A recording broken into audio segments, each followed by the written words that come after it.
Halswell-Hornby-Riccarton Community Board. This meeting is being live streamed just for everybody's awareness. So welcome everybody, and hope you have an enjoyable session with us. And we'll move on then to the agenda. We have an apology from Gamal for he's going to be running 15 minutes late. Through you, Chair. Yes. Jimmy has messaged me to say he's waiting in the waiting room, but I don't seem to have him, so I'll work on that now. He's trying to get in. So he's really there, isn't he? He's really. Yeah. And we've also got an apology from Gamal for early departure at 6. Mike, you might be still having your internet problems from where you are. Why? Well, you just cracked up a little bit there, but see how we go. Okay, well, it was going before. Yeah, it's coming in and out. Oh, sorry. So anyway, would somebody like to move those apologies? That apology? Oh, Catherine's got a hand up. I sent through my apologies for early departure at 6:30. Yes, that's right, you did. Yeah. So we note that Catherine's an early departure at 6:30. So we've got Gamal for late arrival and departing at 6. Is there any other apologies? If not, I'm happy to move. We accept those apologies. Seconded by Mark Peters. Is there any discussion? Then I'll put the motion in. All those in favour say aye. Aye. Aye. Aye. Aye. Aye. Aye. I declare that carried. Thank you. Moving on then to the next item on our agenda, which is the declarations of interest. Has anybody got any interest in any matter they wish to declare at our meeting tonight? And I will start off with saying, yes, I do. I have a conflict of interest with the funding application from the Riccarton Bush Trust. And I expect that Jimmy has got the same conflict of interest as well. So I just wish to declare that now. Has anybody else got any issues that they wish to declare? No. Well, then moving on to the next item on our agenda, which is the minutes of our previous meeting. My screen's gone a bit blank here. But I can see myself, but I can't see anybody else. No. So would somebody like to move that we take the minutes of our previous... Sorry, was that you, Mark? Sure. Yes. Sure. Okay. Yeah, I'm joining the meeting now. Oh, take long time. Ka pai, brother. Ka pai. Yeah. Yep.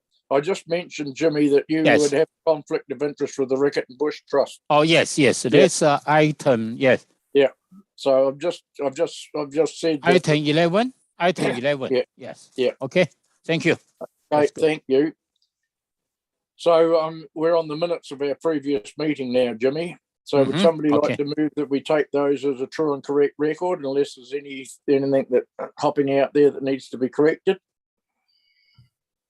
Happy to move. Happy, moved by Mark Peters, seconded by...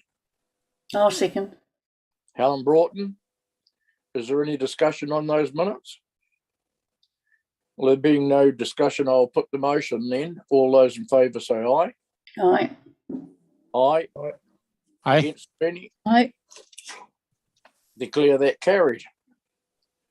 Right, moving on now to our public forum. And as I don't have the run sheet with me, Emma, are we ready to let our first member? Our public forums are in the meeting at the moment, and we will be starting with the Korean Garden project, followed by Villa Maria College, followed by Barry Greenwood around Brodie Street traffic issues. Thank you. Okay, well, welcome our deputation on the the Korean Garden project. Kia ora. Hello. Hello. Can everyone hear me? Yes. Oh, that's great. Thank you so much for having me here. I'll just share my screen. I have a PowerPoint for everyone. Can you Let's see just if let us this- know your name? Sorry. Oh yes, hi. So Simon. I'm Simon O from I am the Deputy Chair of the Christchurch Songpagu Sister City Committee, Yep. as well as a member of the Korean Society of Christchurch. Wonderful. Thank you. We're in your hands, Simon. Okay, that's great. So can everybody see the PowerPoint? Mhm. I'm not. Yes. That's Yes. great. Okay. So thank you so much for having me here. I would like to thank the community board for the opportunity to present today. So I would like to present our current project that our committee and the Korean Society have been working on since the end of 2020. And I was hoping to seek the community board's approval to proceed on with our project. So this project is the Canterbury Korean War Veterans Pavilion and the 60th anniversary of diplomatic relations between the Republic of Korea and New Zealand in the Songpagu Korean Sister City Korean Garden. So the overview of this project and goal was to update the Songpagu Sister City Korean Garden and install a Korean traditional pavilion, also known as Chongja in Korean. Our main focus was to honor the Korean War veterans in Canterbury by name engraved plaques that would be placed on the pavilion. In addition to this, we endeavored to celebrate the 60th anniversary of diplomatic relations between the Republic of Korea and New Zealand, and consider the Songpagu Sister City Korean Garden located here in Hallsville, Christchurch, to be a meaningful symbol indicative of the many years of friendship between South Korea and New Zealand. We hope to attract and encourage more of the local Christchurch community and future visitors to the Songpagu Sister City Korean Garden, as well as the neighboring Sister City Gardens here in the quarry. By working on this project, our estimated budget was $110,000, including overhead calculations for our pavilion project. As shown, these included the following: engineering, building and installation, shipping and transportation, plaques, pavilion, and event hire. Through funding and sponsors to the state, we have been fortunate enough to raise $104,000. We have received the indicated funding amounts as shown from each organization, beginning with the Korean Embassy, the Korean Society of Christchurch, including local community member donations, the Rada Foundation, the Christchurch City Council, and the Songpagu Council in Korea. Yeah, good. Last year, we had the wonderful opportunity to work alongside the Lincoln University Landscape Architecture faculty and second year students, with the students being presented an assignment to create and design an updated landscape plan of the current Songpagu Sister City Korean Garden. We saw this as a fantastic chance to include the younger generation of the local community to become involved with our project. Through meetings with Lincoln University and the Hallsville Quarry Park Rangers, we have combined ideas from the students that were seen as realistic and beneficial, and have produced a final landscape plan that aligns with our budget. As the design plan was intended for A1 print, the text is relatively small to read on PowerPoint. I believe I had sent a landscape plan to the community board members if they would like to see it. So on the plan, it covers a lot of where the proposed pavilion would be, as well as including removing of current vegetation, adding new vegetation, as well as adding new features or updating currently existing features. We hope to display each student's design work in the Christchurch City Council public display area in the near future for the community to view and also encourage visitors to the garden. The Christchurch City Council is currently forming an official staff report on the pavilion and the landscape plan for the community board, and will be presented to the community board once completed. At this stage, we have submitted a project information memorandum, which is currently being processed. We will soon follow this up with a building consent exemption submission. The pavilion structural pieces have been made in Korea and are currently in transit via cargo ship to New Zealand, with expected arrival later on this month. Once we have received approval from the community board and have gained the PIM and building consent exemption, we look to have the pavilion installed and unveiled on Saturday, 4th of June, 2022. We are hoping to invite all community board members to join us on this extremely special day.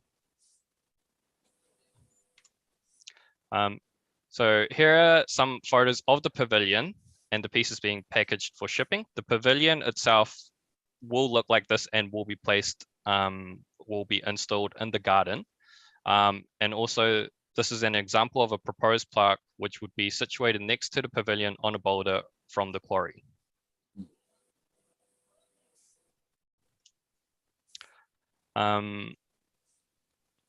Mentioned on the landscape plan, we propose plants, new planting to be included, and these included the mukunghwa, also known as the Rose of Sharon, which is a hibiscus species, which is also the national flower of Korea.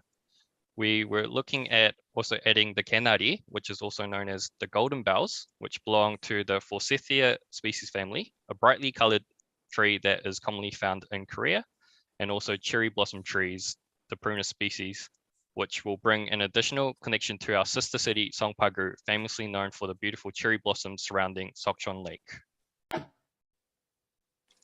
So this is just an image of Songpagu around Sokchon Lake.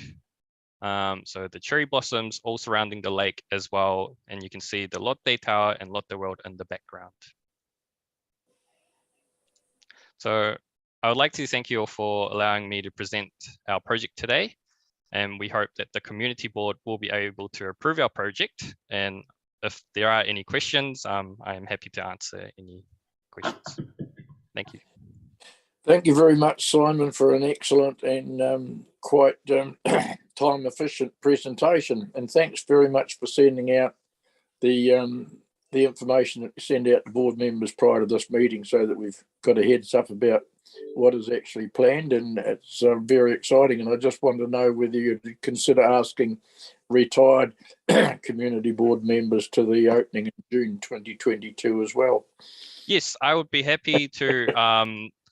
I believe we could send out an invitation letter to the community board, and I think that would be a lot easier to pass it on to previous members. Oh, yes. Yes. That'd be lovely. Thanks, Simon. Any other questions of Simon? You've got a question from Jimmy and then Anne. Right, Simon, okay. Thank you for the comprehensive report. You only make a presentation to community board, just remind all the board members regarding to this project. But you mentioned earlier the staff at the moment prepare those information, then we'll present it to the community board. Am I right?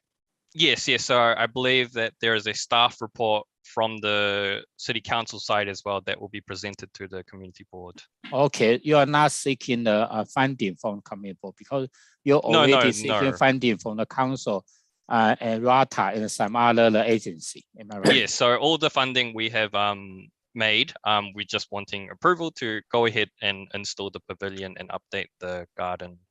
Okay, thank you. Board. Thank you. Yes.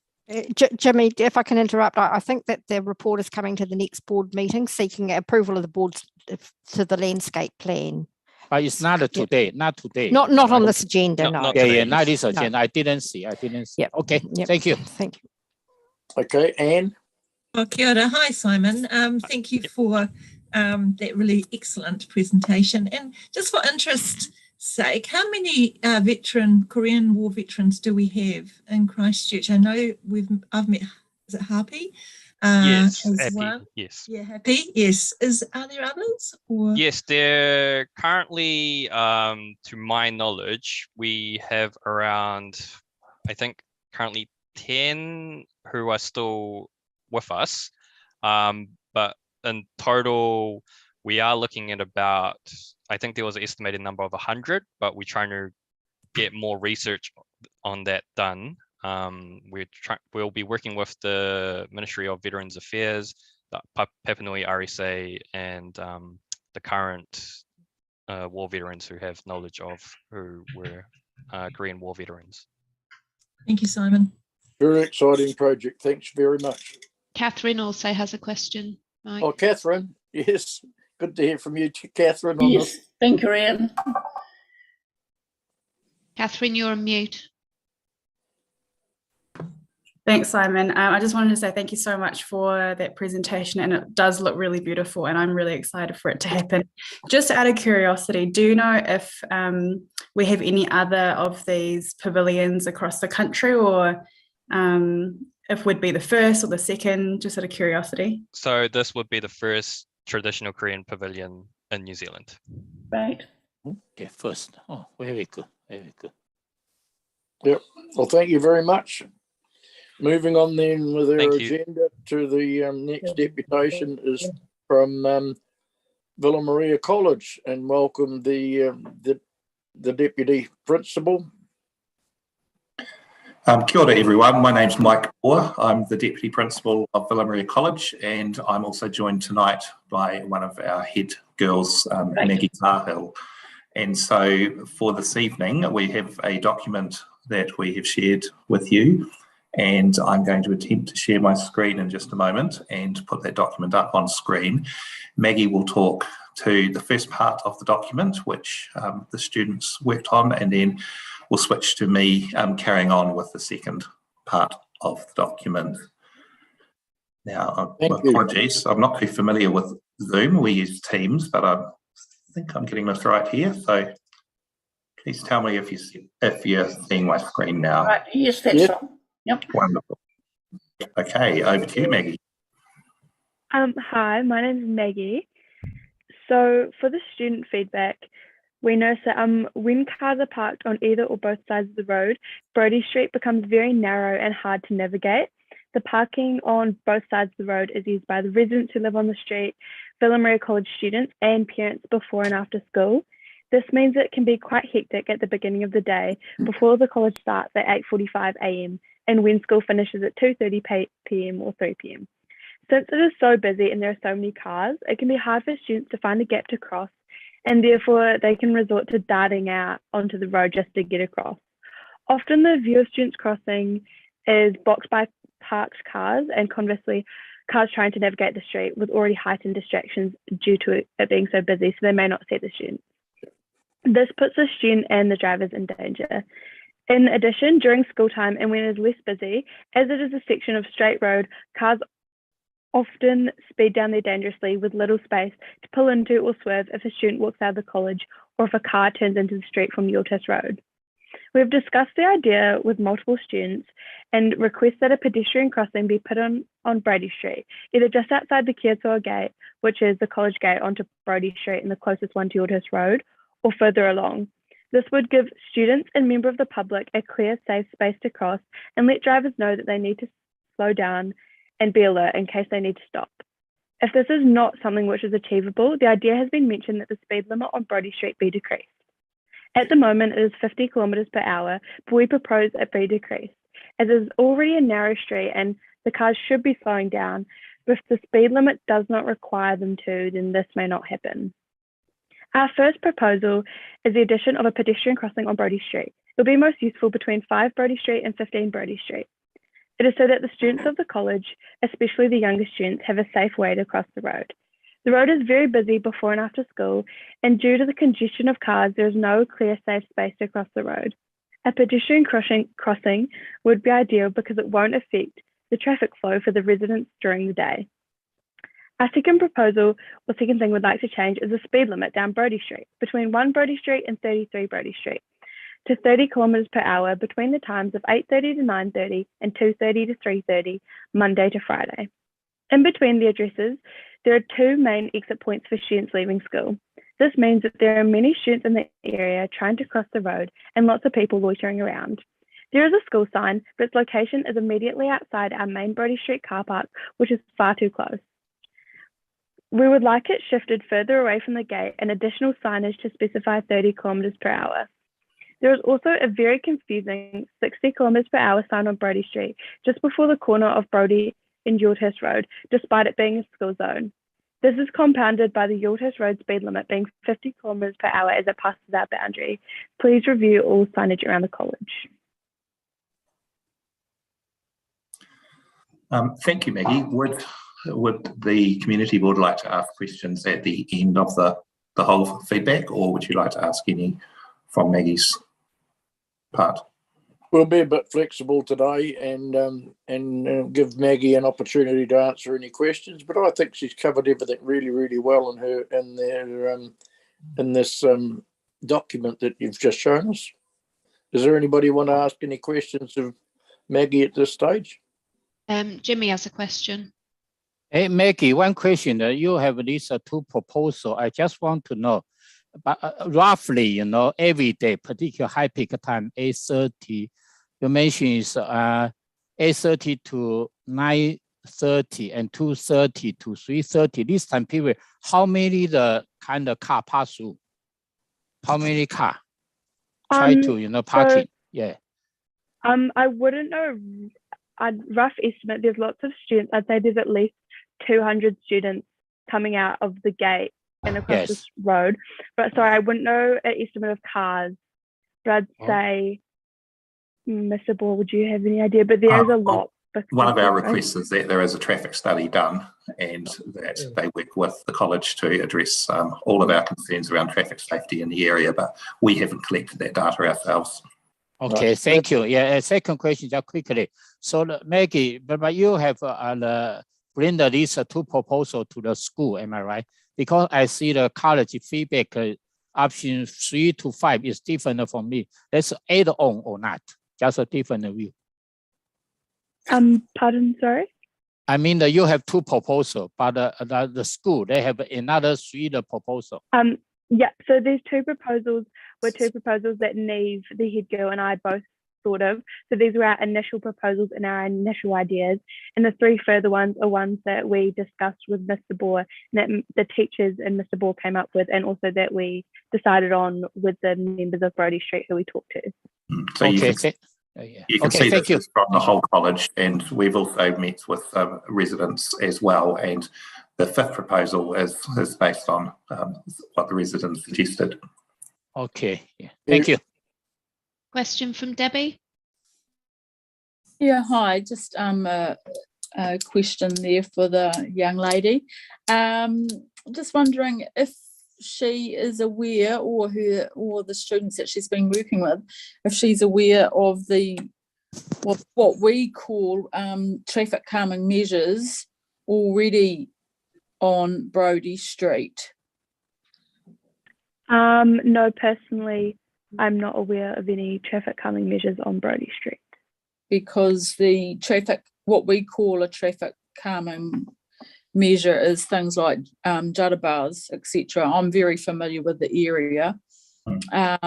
So there are judder bars, and I mean, obviously this would happen in a investigation if it goes through to traffic, but I'm not even sure if we can put a pedestrian crossing on a road that's so narrow, because we asked for them in many other school areas that are on wider roads where we don't have them. And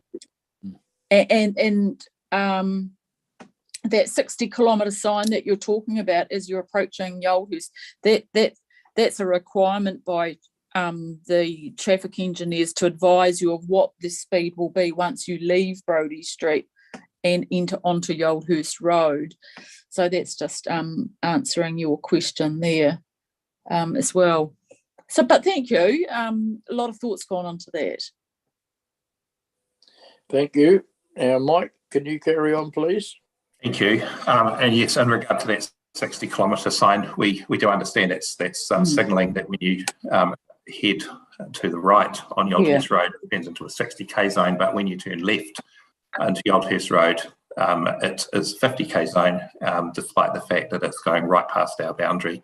And we've had a number of cars over the last few years have crashes on that corner where it goes from 60 to 40. And that moves into my proposal 3.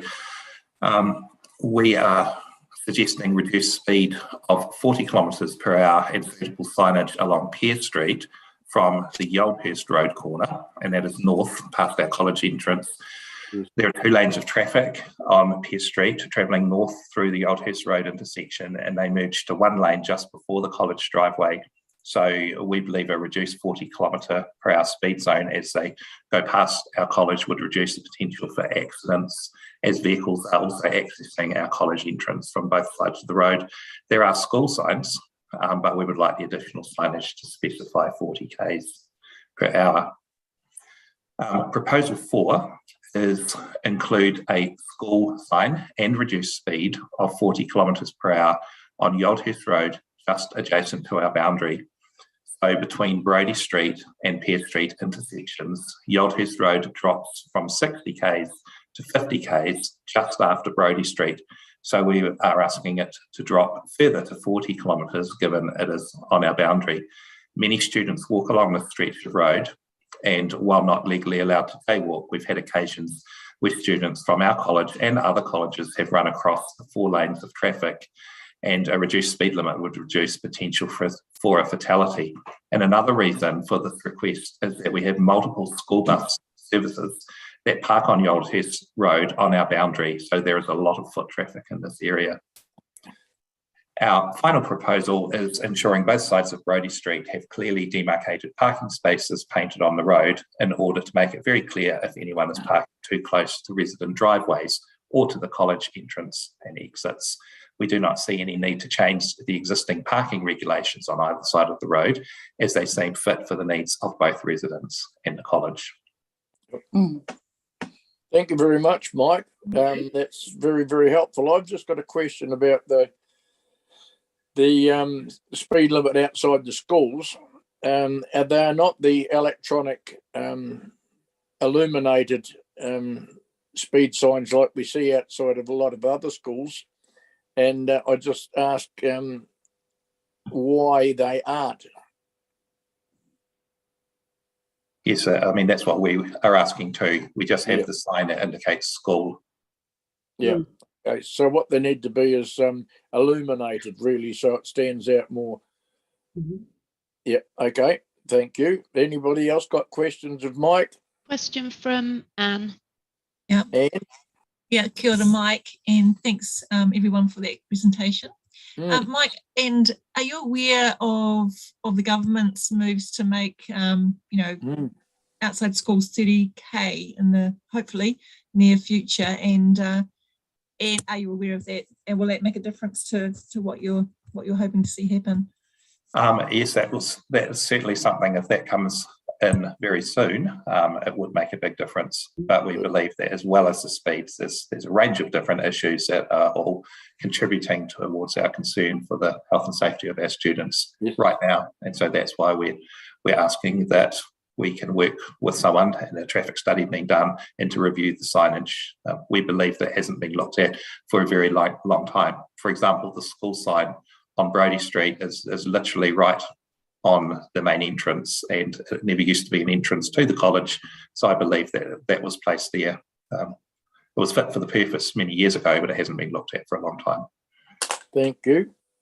Anybody else got questions? Question from Jimmy, and then Anne, do you have a question after Jimmy? I do. Yeah. Mike, this proposal, have you discussed with the council, the traffic engineer or staff? We have met with 2 councillors, and the recommendation was that we take this to the community board first. With the motion that's been put for them to work with us. So we're asking for your support for that next step to happen. Okay, thank you. Second question is, how many meters, particular entrance of the Villa Maria, you know, the entrance along the those Brodie Street and the Yoldhurst, the corner. How many meters? I haven't measured it, so it will Yes. be very much a ballpark estimate. Roughly. A block, 100 metres. 100 meter. Okay, thank you. Thank you. We've got Anne again. Yeah, Yep. kia ora. Sorry, I wondered, I may have missed this, but have you done any work at all with the council teams in terms of safe journeys to school, that kind of thing? There are several teams that are set up to deal and help a school community manage that. Have you had any contact with them? No, we haven't. The recommendation from the two councillors that we were working with was that we take this to the community board as our first step to ask that those teams will work with us. Brilliant. Great. Thank you. We're very keen to work with the council on this. These are just our ideas, and of course the experts will need to come in and look at it. Yeah, they do a fantastic job. So thank you. It's great. Oh, well, thank you for Question from Debbie. Sorry. Debbie. Yes, just a quick question, Mike. So is the concern also, other than other general road users on Brodie Street, is your concern also in regards to the safety of students who exit the school via car, that they're driving themselves? Yes, there is concern for them. Our main focus of this concern is for pedestrians with the issues on Brodie Street itself, which is, I won't repeat what I've gone through with that. No. But yeah, concerns for them, but also on that Yoldhurst road stretch where it's going from 60 down to 50 k's, traffic's starting to slow down, and they're going right past a huge number of our students as they walk around that corner. The reason I ask that, once again, I'm very familiar with the area. Have the students that drive, that have their own licenses to drive, do they avoid exiting on Brodie Street, or do they go out via Corf Street onto Yold? They exit in a variety of different manners through different areas. We don't have any parking for students on site, so Maggie would perhaps be in a better position to answer that, but I do know that there's a real mixture of where they park and how they exit. Yeah, just a thought that sometimes, the only reason I bring that up is sometimes it's shorter and quicker to turn left and go down Brodie Street, but sometimes it might be just as easy to turn right, quick left onto Corf and come out that way with much less traffic. Yes, if you can turn right, True. Okay, anybody else got questions? Mike or Maggie? Catherine has a question, Mike. Oh, okay. Sorry, mine's not a question. Maybe I'll raise it after Barry's presentation. Yes. Yep, no, the good as gold. Okay, thank you. We haven't pointed out that Catherine's an old girl of Villa Maria. I haven't pointed out that my two daughters went to Villa as well. But anyway, thank you. Is that a conflict of interest, Catherine? No. Okay, moving on. Easing. Now we've got another. Who have we got next? Emma? We have Barry Greenwood, who would like to speak about Brodie Street traffic issues as well. Barry, welcome, Barry. And we're in your hands for your deputation. Thank you. Look, my name's Barry Greenwood, and I'm a resident of Brodie Street, and I thank the board for allowing me to have a say. I live about halfway down, and we are quite concerned, a number of us, in certainly the part of Brodie Street which goes from Yoldhurst to the speed hump, which was put there many years ago. Anyway, we would like to concur with Villa Maria in what they're doing, and I think it's great and with their proposals, and it's really important that something be done, particularly with the crossing, but it may not be as easy as to be done because of the width of the street. But the proposal 2 of theirs, near the entrance of the New World supermarket on Brodie Street, if everybody knows the back entrance there, the speed hump brings the traffic one way. the heavy traffic, especially at school pickup times, extends right up to this part of the street, which people are double banked, triple banked in the street. And a number of us residents in the area would really feel that something should be done about that, and particularly looking at the lowering of the speed in the street at various times or maybe permanently. Adding to all that, and with parking, Brodie Street's very congested with cars parked on both sides, especially between Villa Grove and the above mentioned, and I've talked about the hump. And that side of the street is free parking, which the girls are able to park on, and they park right round into Villa Grove and right down past the school. And I notice now that even they are parking on Yoldhurst Road because of some other congestions I'll tell you about in a moment. But the residents are occupied, the occupation with the multiple tenants that we have in the street now, particularly where older homes have been sold and now are being lived in by students and by other people who, not necessarily students, but therefore there's multiple cars. And I've got one right opposite me which has been just rented recently, and there's 6 boys in there and there are 6 cars. Now the street just doesn't cope with all those parking on that, So cars travelling on Brodie Street are frequently banked up, as I said, as far as Villa Grove. A couple of things that we'd like to see a possibility of being viewed.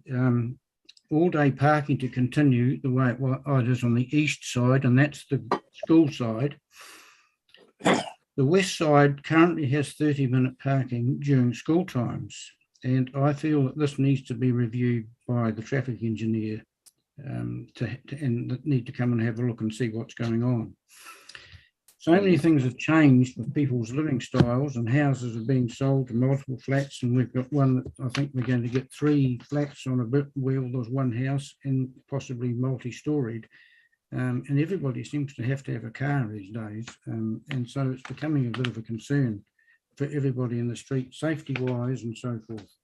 So we're really keen to see if the traffic engineers can have a look, and I'm even happy to talk to one, just telling them my opinion. Not that may not carry much, but just to let them know what's going on, because we feel we've got a safety issue with the girls and with the speed, and even to the point that we've got motorbike owners in the street now, and they drive down there as if they're thinking that they're at Ruapuna. And we have notified the police, and we know one of them's been visited. And when I took his photo, the next time he went past, he did a wheelie on the back wheel. So this is the attitude of some of these youngsters, which is not terribly good. So, and the other thing, that on the east side where cars are parked all day, the marking of driveways is not there. You know how often they put a white marker a metre back from the driveway in either way, and so therefore it's very hard for the people driving out those driveways to see what's going on, and they are obstructing people. And because on that side of the street there are many driveways, sort of from Villa Grove right down to the entrance to the supermarket, and so it's causing an issue there. And I've seen close calls, and I even saw a man in a driving his wheelchair very close to being cleaned up because no one could see. So it's a bit sad. We're really worried. We don't want to have any accidents. So that would be very helpful. So, and the other comment I have is we would appreciate more regular monitoring by the parking wardens in Brodie Street. They have been very good over years, and I've been here about nearly 7 years now, but it would be very handy for that. But so that's all I actually have to say. I'm happy to answer any question if anybody's got a question, but this has just come from a group of us who live in that area between the school and the hump. Thank you. And I think the hump was put there on Helen's day when she was a councillor, if I remember correctly. But the speed is dreadful, and something's going to happen one day, and then we'll all be very sad about it.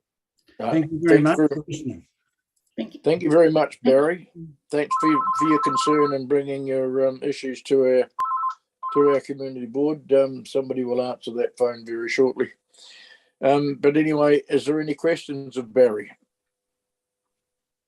Not that I can No. Well, that's good then. If there's no questions, just thank you very much again, Barry, for bringing this to our community board, and in conjunction with Villa, and we'll hope that we can get some movement on some outcomes here. So thanks very much, Barry. Thank you. You can see that the big picture is quite difficult to deal with, I think. Yeah. Yes. Thank you very much. Catherine has her hand raised as well now, Mike. Catherine, yes. Yeah, hi Mike.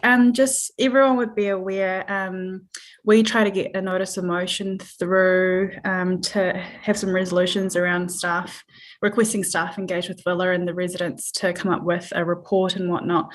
That notice of motion was declined. We were told. Is that a question, Catherine? No, so that motion was declined. Is that a question of Barry?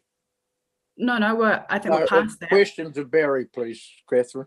No, I was asking if we were able to explain to members, because we've had a few emails. No, that comes after. No, that can come in the elected members' information exchange or after this. If there's no questions of Barry, thank Catherine. We'll just move on.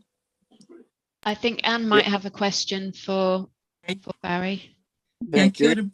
Kia ora, Barry, and thank you for coming and presenting your concerns. You've lived there for a wee while, yes, I have lived there for quite a while. Yes. Have you noticed? Driver behaviour getting worse? It certainly is, and it seems to be that the street has become, in the last 5 years or so, much of a through road for people coming off Yoldhurst, and and they're not people who live in the area. And of course, the back entrance of the supermarket, which tends to get busy from time to time, provides an extra traffic there. But it's just that we're quite concerned about it all. So it is busier than it used to be some years ago. Yep. Thank you. Thank you, Barry. Okay. And Helen has her hand raised as well. Yes. Oh, thank you. Hi, Barry. Hello. I've got a question, because the other large building has gone up probably recently in the last 7 years, has been the Bupa accommodation, yes, which I think houses 200 people. It does. So that probably has put some pressure on the road. Yes, it has. And the people walk from there quite often down on the east side and back, and they have the wheelchairs come from there. And yes, so there could be an issue. And I've already said that I know one man that nearly got hit by a car who was turning, and obviously he couldn't see what was going on. So okay, thank you. Yep, thank you.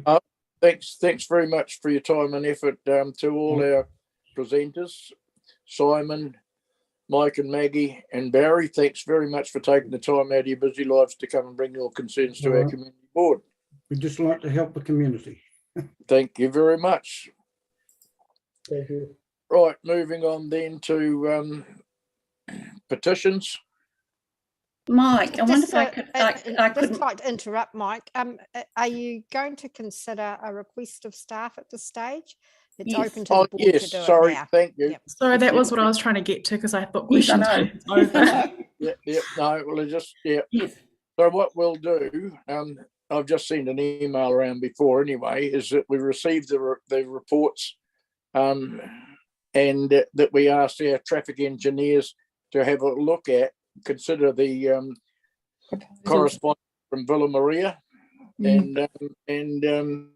and report back to our board, because we can't move any resolutions in the public forum, and this matter is not on the agenda for a decision today. So all we can do is to receive the report, the public forum, and then ask staff to do a report on that, and come back to our community board, and then we'll be able to make some decisions. So that's where it's at. So Mike, sorry, Mike, it's Faye here. Yes.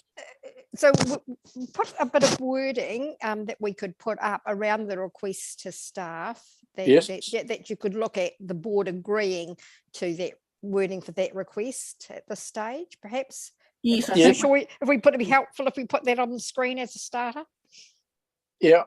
Thank Well, you. And in yeah, fact, but- Faye, I and Catherine had some wording, so I hope, I mean, what we're wanting is to recommend that staff have in fact a look at this issue, but well, it's not just Helen, about, that's in the correspondence. That's in the correspondence and in the report from Mike and Maggie from the school. So that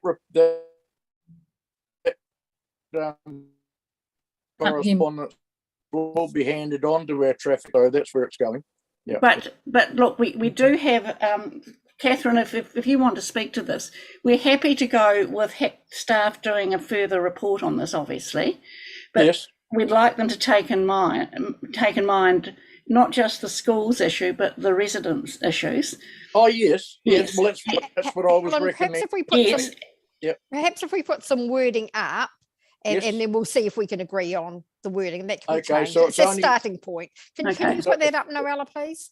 Yeah, and it's only Thank you, yeah. a recommendation because we cannot. Yeah, it's a yes, exactly. It's just a request to staff, but if you might want to, be solutions more at this explicit. point of the- It would be very helpful in us receiving this and asking for this and hearing from Catherine as to why notice of motion was declined. That I would know. just be quite helpful information. Yeah, so what I was trying to request before was we'd originally tried to get a notice of motion put through, which was declined by the Office of the CE, and I just wanted some for other board members' reference as well as to why that was declined and what we can do moving forward. I did send through a resolution to the board prior to this meeting, and that was sort of the resolution that we wanted to go forward with today. That was actually formed after Helen and I met with the Isla-Mapurikana Residents Association and Villa Maria College, and thought that the wording was probably most adequate for the Yes. situation we're in. Yes. So Faye, if you could bring up that, thank you too. So But we can't can- make decisions on Yes, here we that. are. Yes. Yeah, And so if that you was, want to find out why it was declined, I think we need to take that offline because there's no member of the staff at this meeting today that can explain why it was declined, Catherine. You understand that? Yes. I mean, personally, I don't have a problem with it being declined as long as we have something for the residents in the school, as long as we can Yes. do something for them. Yeah, and that's But I was exactly just thinking it might be when helpful for other we- board members to yeah, understand. and when we have So- a look at correspondence So from if Villa if Maria, if you and look at when if we you have a look look at correspondence from Villa Maria, and we have a Yes. look at what they're suggesting, and we report that we've received the public forum, and we're asking staff to pass that on to we want that passed on to staff to have a look at that and then report back to our board, and then we can make a decision on it. It's quite But a simple Mike- process, please. Mike, all we're asking for. Okay. Who muted Helen? You mute, Helen. You mute. You need Oh, to well, we want to unmute. get on the meeting. It's really to have both there. Now, look, we'll take up this issue of the notice of motion being declined elsewhere. It's not an No, issue that's now. fine. That's not on the agenda today. But Why- all we're wanting, Declined Helen. but That's we, not on the agenda today. we- Why- can I Motion say, was we, Catherine's Please get on asking with the meeting. for the wording that we had, and you Can can we add please- other things. Okay. So- Can we So if please get people on to accept the meeting? wording we had. Now, we did this after quite a long meeting with them, so I Thank you. think The it's- next item on the agenda. yes, but if we can have that wording, we don't need to have a notice of motion. We can say we ask staff for further advice on the following, and we have 1, 2, 3. That's exact, Helen, that is exactly what we're trying to do, my dear. Okay. Well, If you that's just- all. But If you that's all just I'm keep asking. quiet, that's exactly where we're going, and that's Well- exactly what we're doing. Well, hopefully it's I think- our wording. That's all, plus other issues which you want to raise. So I No, think we Mike, received the information. Okay, Faye. yeah, Thank- sorry, Mike. So I think I've put up there some sort of basic wording to start with. I think what Catherine and Helen are saying is that they want that wording varied the wording that they've put in there. Is that right, Helen? Yes, we'd like our wording, but if you want to add things, that's fine. You know. Well, that's exactly what the other wording that we're going to be seeing is doing. But Faye, sorry, Debbie here. What you've worded there is just a summary of their proposals anyway, isn't it? Yes, that's what it was based on the proposals. Yes, but you know, the wording's to be agreed by the board. So if you want to add or take away or whatever, as long as you agree on it, then that's how the request will be framed to staff. Yeah, but I'm aware that staff will receive all the material that's come as well. It's quite simple. We're not going to vote on it.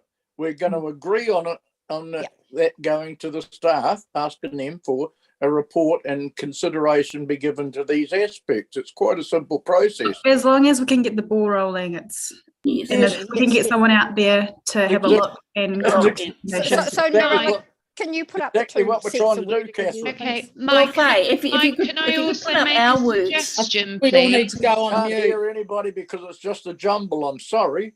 We all need to go on mute. Mike, can I make a suggestion as well, Yes, please, that we will get one of the development advisors to follow up with the school so that they can talk the other options around the travel advisors and what benefits they can have, and work with the school and negotiate those relationships and help navigate that system. So we're also able to do that as well as this going through for some staff advice. Yes. Exactly. No, that's all quite simple. So Mike, can we have the words we had up, and then you could add that staff will engage. Helen, how many times today have I said to you? I don't want to bring this up at the meeting, but you keep bringing it up, that we don't want to see your redundant notice of motion because we're going to achieve exactly the same thing. It's slightly different. We've got slightly more focus on residents. Okay. Right. So I think we've got it's a mixed look. Leave our wording and add anything that you want.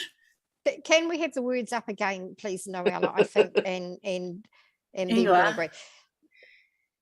Simple. So this is the wording that Helen's suggesting, and the other wording below was just my sort of starting point, which is probably more general. So do you want to be honest, I like your wording, Faye, because it outlines the five proposals. It briefly outlines the five proposals that the school have presented to us. Well, that is what the school presented to us. Exactly. Well, is there any suggestions for additions to that from the other wording? Yes, because if you go back to the other wording, Faye, you need to put in staff engage with the Island Upper Riccarton Residents Association, and also number 3, because it's a mixture of the school and residents. You must have residents there as well. And it's not either or, it's both and they're both sitting together. We met with John Rimington and he was coming tonight.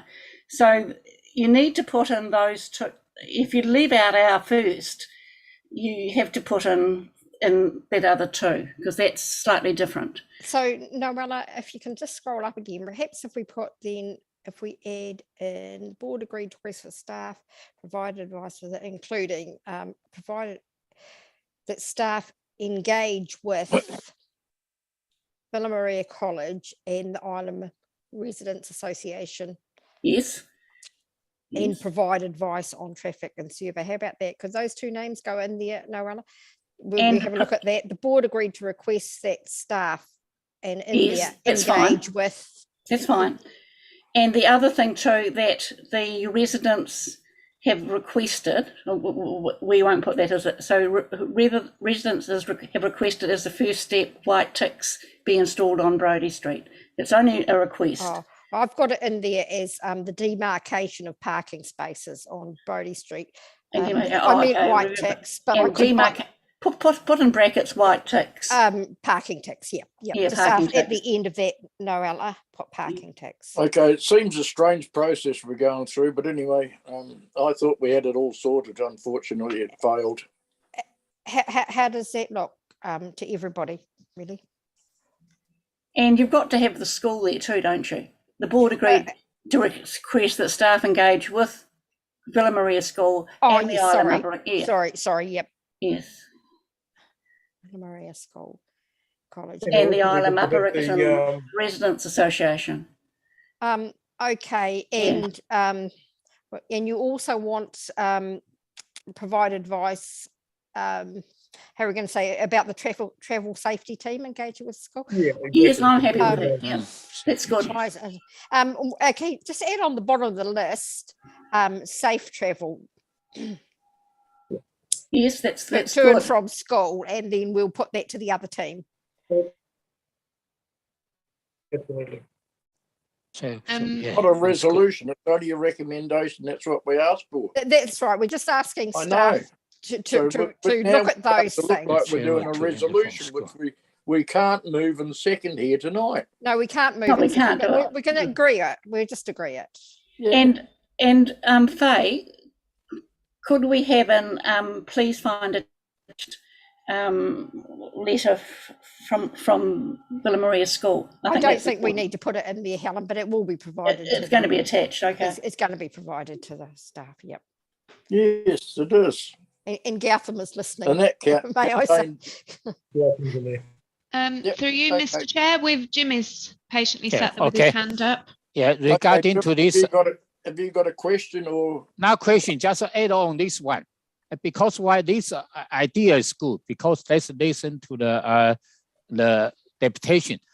But my view is not limited to the staff officer, the resolution. So in here, the including but not limited to, because yes, okay, because the provide staff have more advice. idea, can keep the local Yeah, including safe. but not limited to. Otherwise, Yep. why the staff, they have a capacity, they have expertise. We just limit them. Not good, not limited to. Yes. And Debbie has a hand up.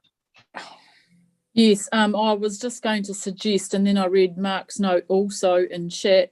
So we're on the same page there. Where it says safe travel to and from school, are we able to add that we'd like to have the school travel team also involved?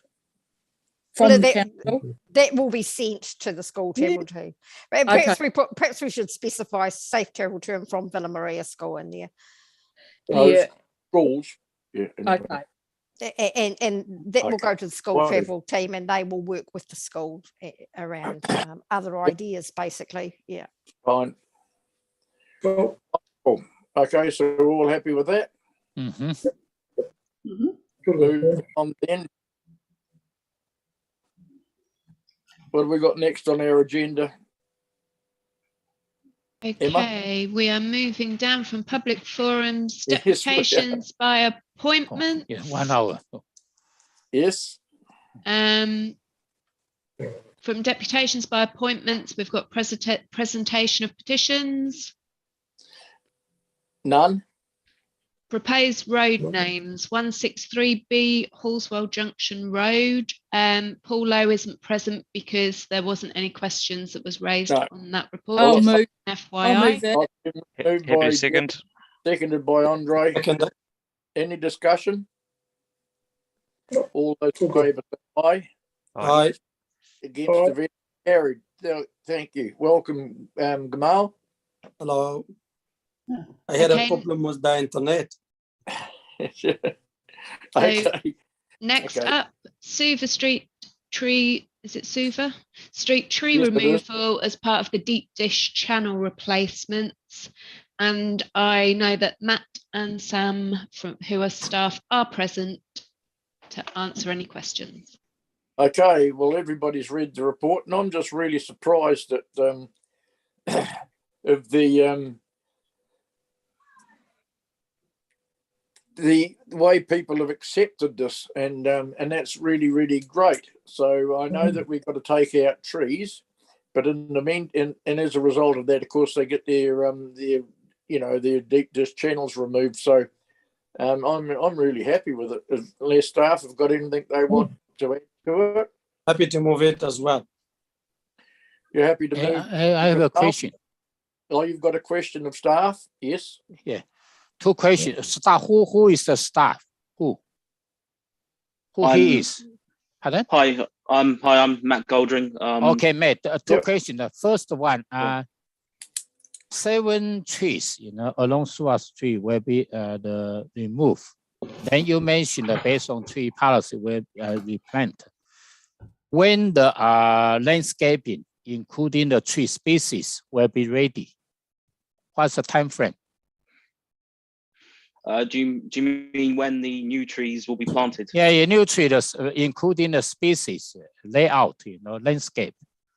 I can't answer specific timeframes on that, sorry. All I know is that 2 trees will be planted for every 1 tree taken out, and they will be planted as close to the original location as possible, but that's not been decided yet. And yet, obviously, everyone can have their view on where they would like those trees to go.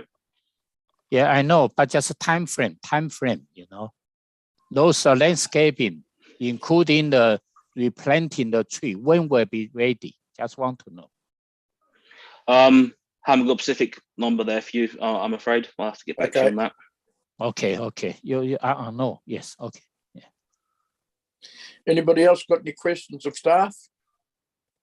No. No, well, it's been moved, but we haven't had a seconder yet. Seconded by Debbie. Is there any further discussion? Then I'll put the motion. All those in favour say aye. Aye. Against of any? Extension, this one. You're an abstention, Jimmy? Yes, this one, yeah. Okay, Jimmy, that's noted. That can be noted. You want that noted in the minutes, Jimmy? Yeah, note, yes. Thank you.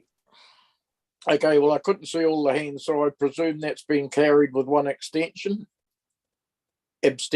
at least. Have I got that right?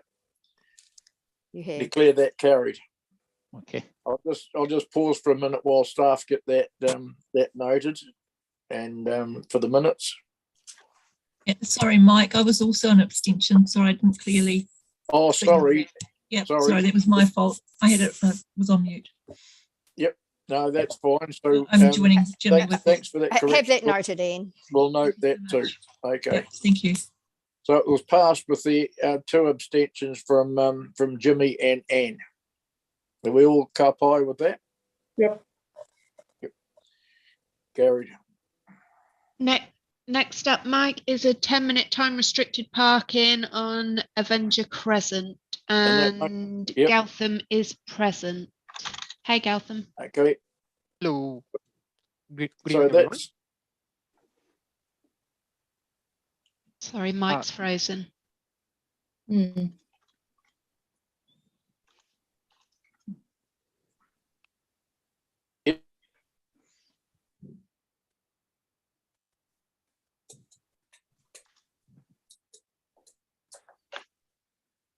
He might need to move his modem. Frozen.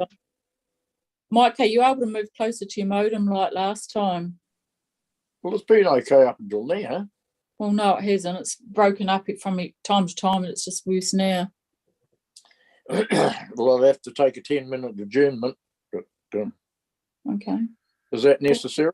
Now we're going to have trouble then, Mike, with people leaving in quorums. Okay. Yeah, I think we're going to have to continue.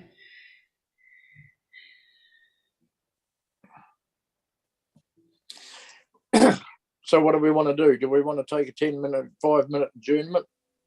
Let's just continue. Let's continue, get it done. Yep.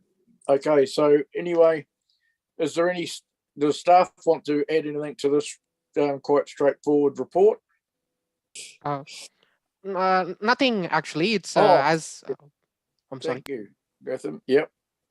So it's just as I mentioned in the report, we had a cafe owner in Avenger Crescent who contacted us regarding potential parking restrictions near their business, and we checked on site, and based on the site outlook, it is as we all know, it's a commercial street and it's fully parked with vehicles for most of the business day. So their request was valid, and also they also we might have noted that there are a few off-street spaces within that business, but the owners of the business noted that truck drivers are their main customers, and there's not enough room for them to park. So we validated everything, and in the end, yep, we felt that it was a valid request, and we decided to go forward with this. And as we mentioned, we consulted with the nearby businesses as well, and yeah, we didn't. Everyone was okay, and we received one response and support, and no other responses. So yeah, requesting board's approval for this one. I'm happy. I'm happy to second it. So it's been moved by Mark Peters, seconded. Is there any questions? Any discussion at least? There's no discussion, then I'll put the motion. All those in favour say aye. Aye. Aye. Against, if any? Declare that carried. Thank you very much. Now, as soon as you're ready, Emma, we can pop on to the next item. I will. I'm just a reminder. I did speak to you earlier, Mike, about Gamal popping out and popping back in. There was an apology, so I'm just flagging that Gamal has raised that again with me in case he disappears and comes back in. I'll note the times. Okay. So next on the agenda is Jones Road, Dawson's Road intersection, the stop control, and that's Galtham up again. Thank you very much. Thank you. And Galtham, do you want to mention anything? I've just got a couple of questions, but other than that, it looks like a bit of a nightmare.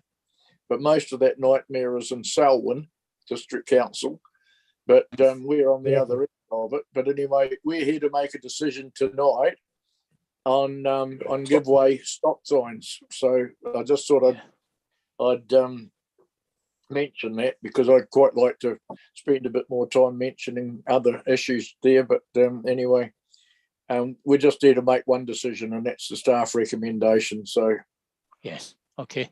Whether staff in the meeting or not, who's the staff? Yes, I have question. It's Galtham. Yep. Yeah. Yes. Hello. Yeah. Oh, okay. What's the rationale? You have a consultation with the key stakeholders, ECAN, New Zealand Police, Fire, and the Emergency, and the John New Zealand. Yes. But this one, my understanding, the Templeton Resident Association also very concerned this issue because this is part of resource consenting issue. Why the staff not a consultation with the local resident association? 5.8. Actually, Councillor Chen, we have recently, before a week or so, we had a letter which was sent to us by our contact in Fulton Hogan, where the Templeton Residents Association had no concerns with this one since it was a bit late, and the main reason why they were not consulted during the report was with this intersection, they were not directly, there were no residents who were directly affected who were residing very close to the intersection or within the close vicinity. So that's why we didn't consult with residents at that point. But I can definitely share the report. Share the email which we received from the board.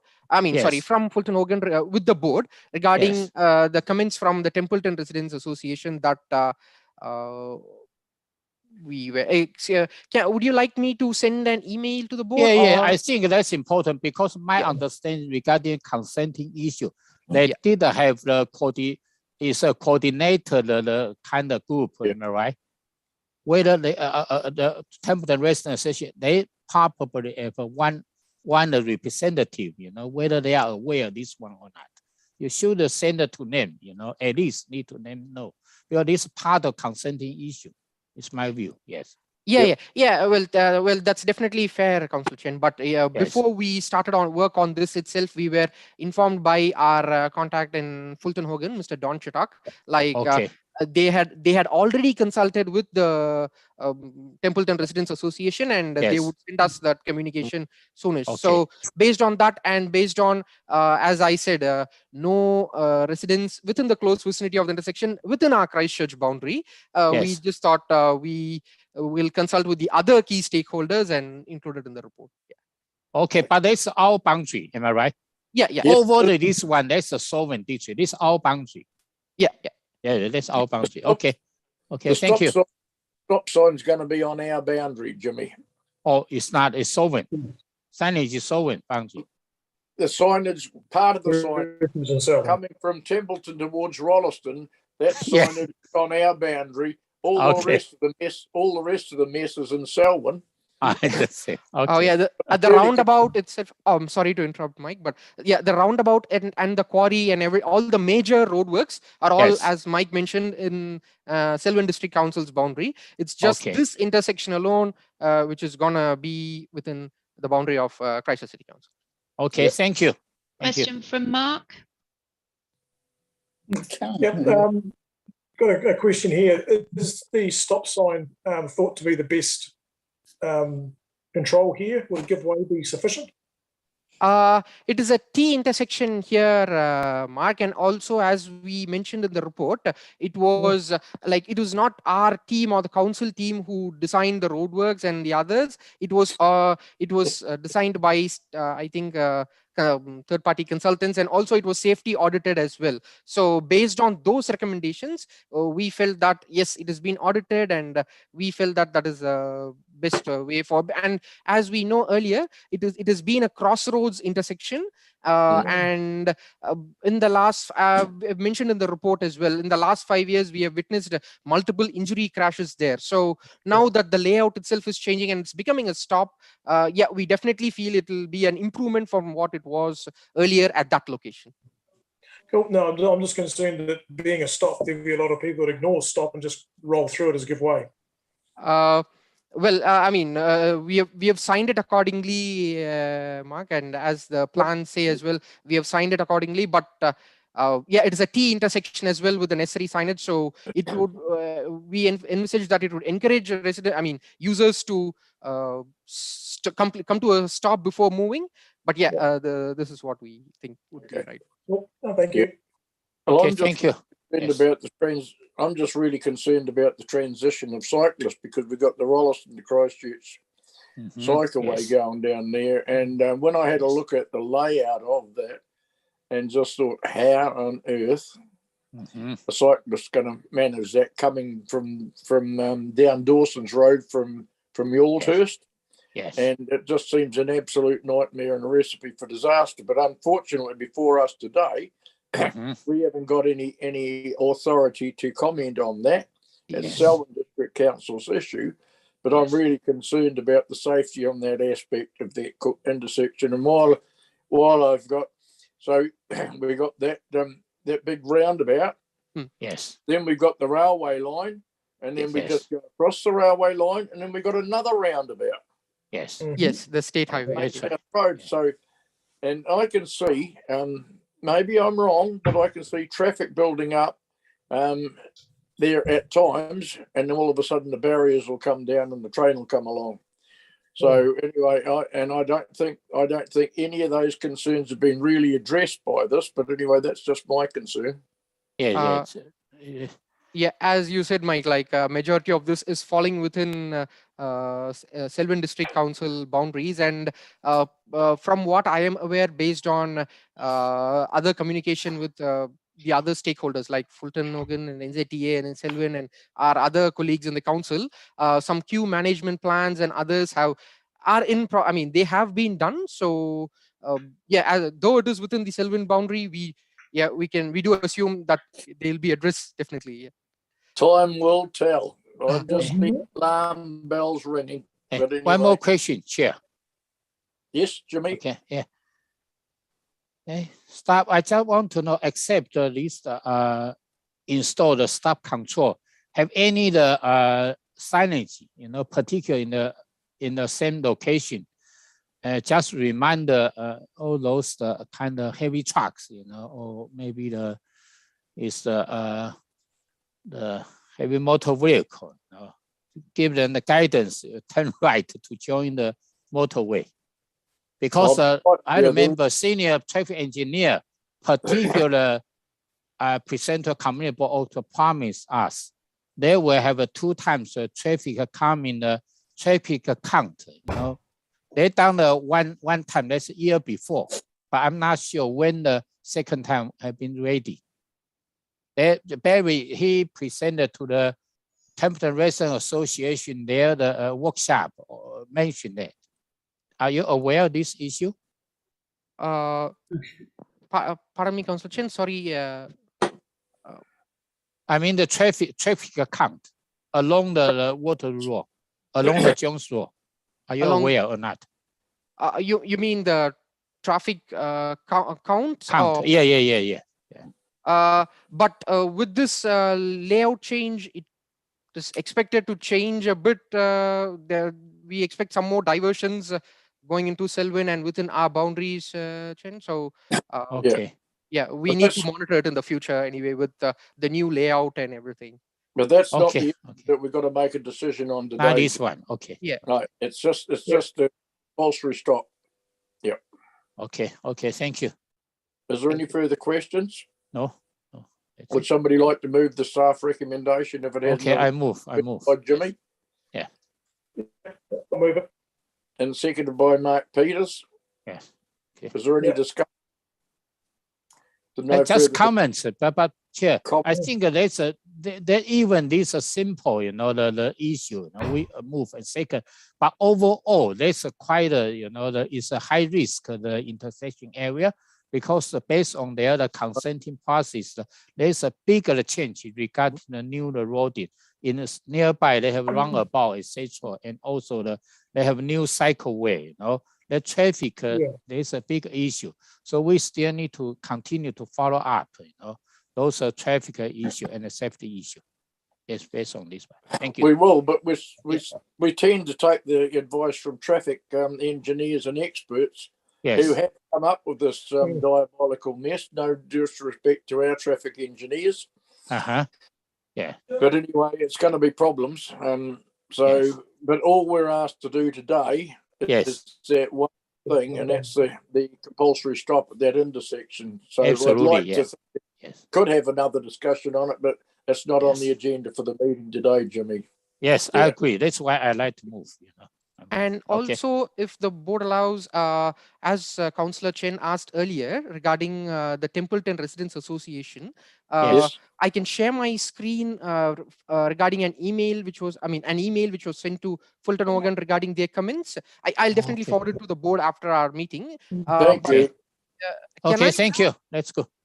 Thank you. Thank you. Okay.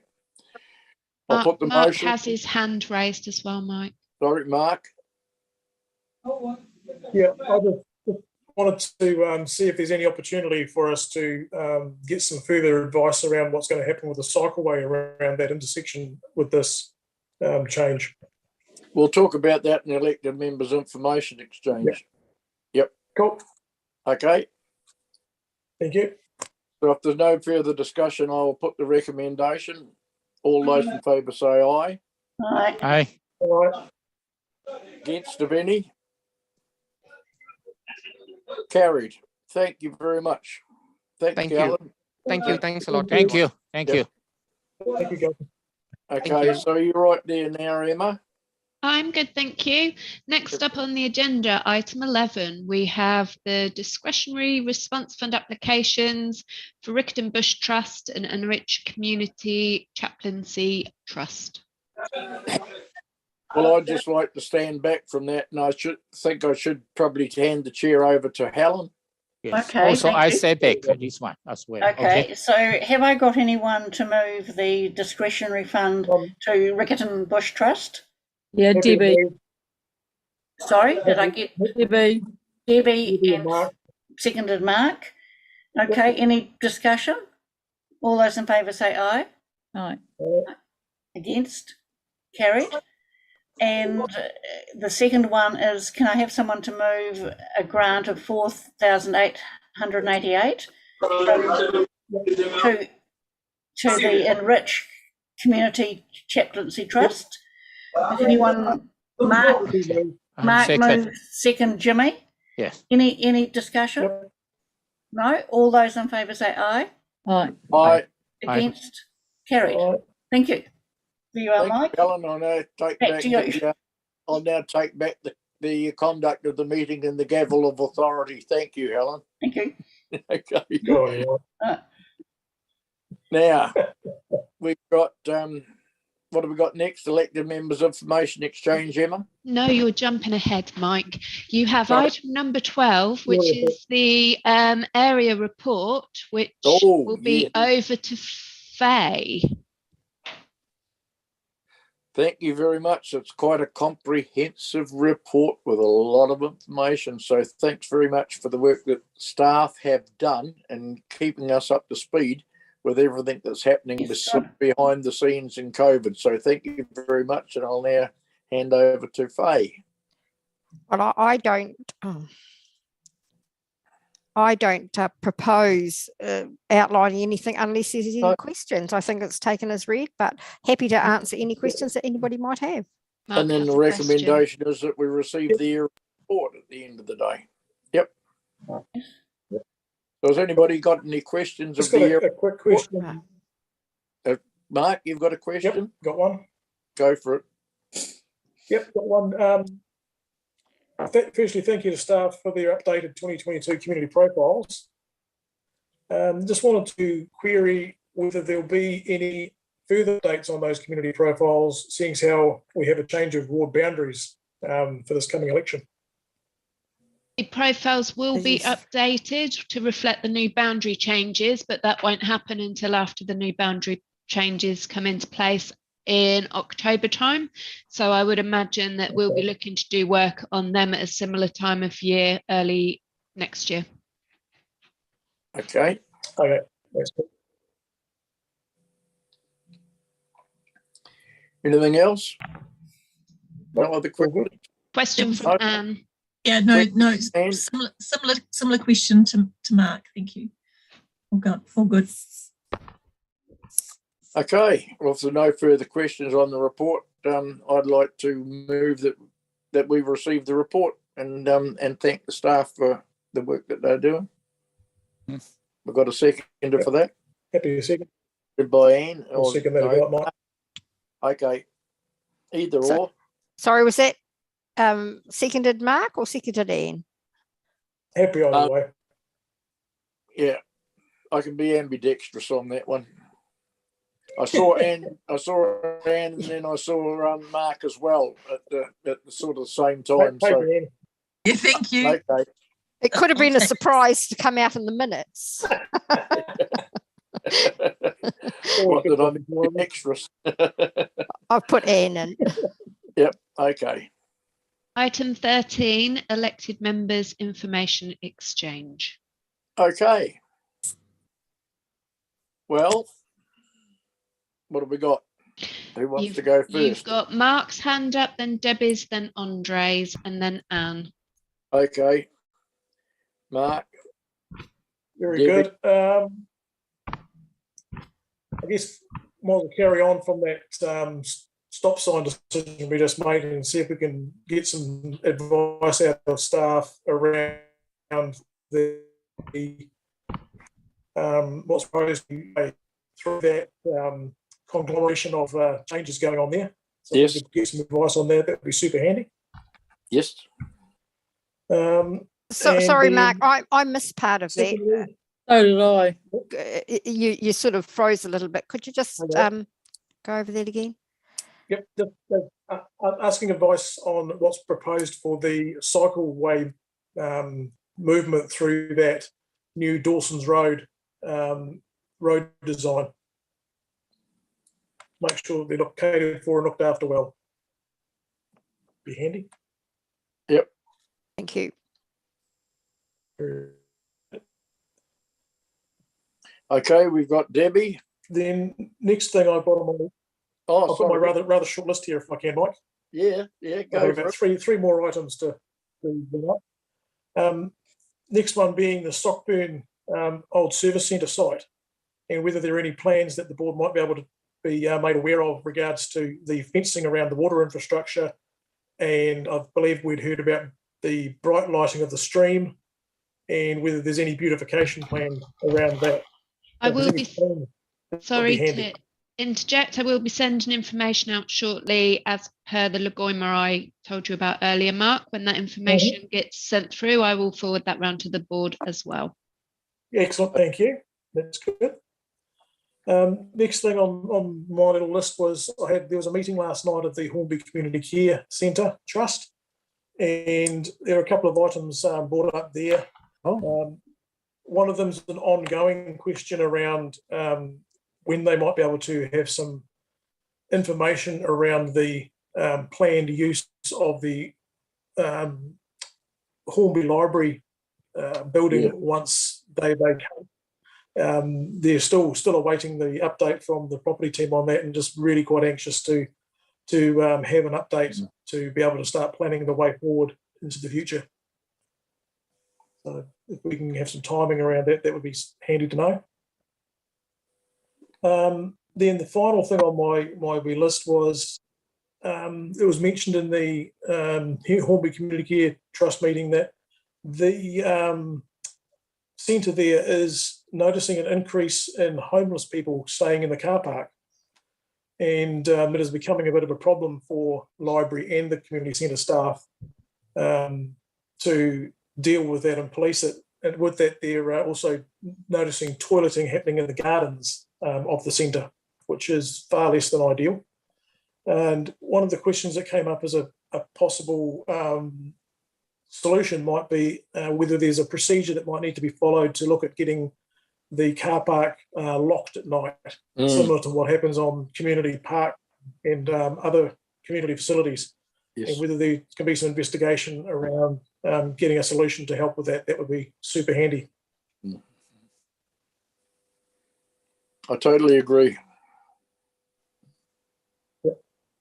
Yep. We can't have that being a problem for the library or community centre staff. No. Quite handy focus on that.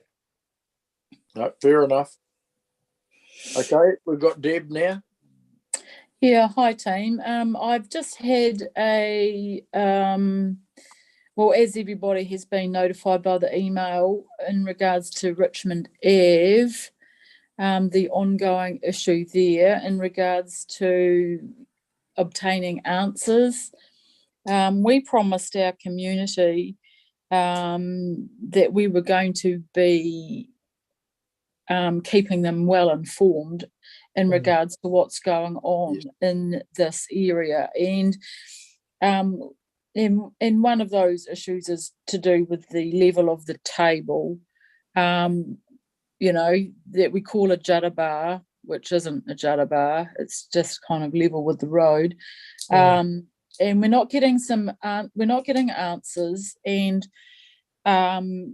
the emails have gone to the hierarchy at the council, and as we've read, and there's still no answers. So Mr. Chair, can you advise where to from here in which to obtain some answers for the residents in that area? Yep. Yes. Well, I've as you know, that I've tried to meet with NZTA over other issues around that area, and that was my next topic. Okay, well, I've asked to meet with NZTA. The person who responded to my request was away, and said that he would be returning and then be back in contact with me, which hasn't happened yet. So I'm still following that one up. And the other thing that I can do really is to see if I can get a meeting with senior staff and see about what we can actually do about it. In regards to a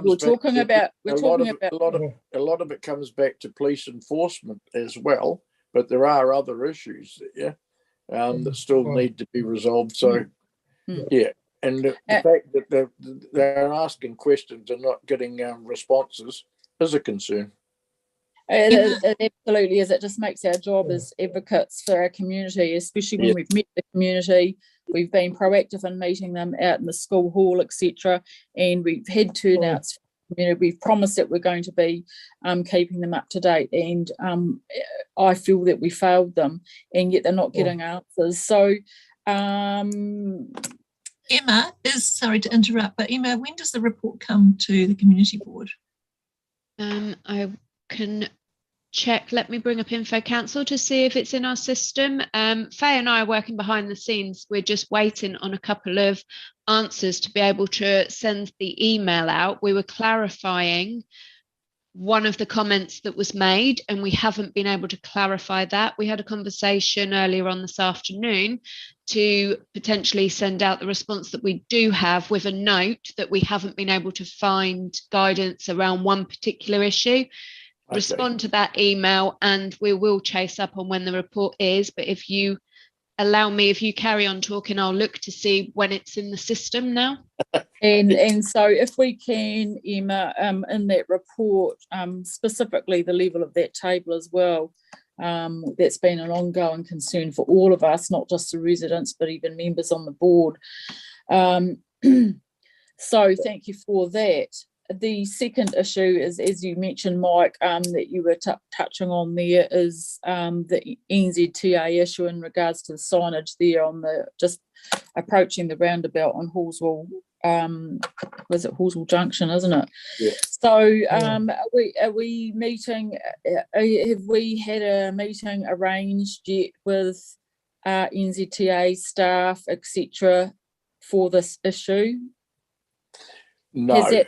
I've put a request through to meet, and in that request, I was suggested that to meet with myself and the resident,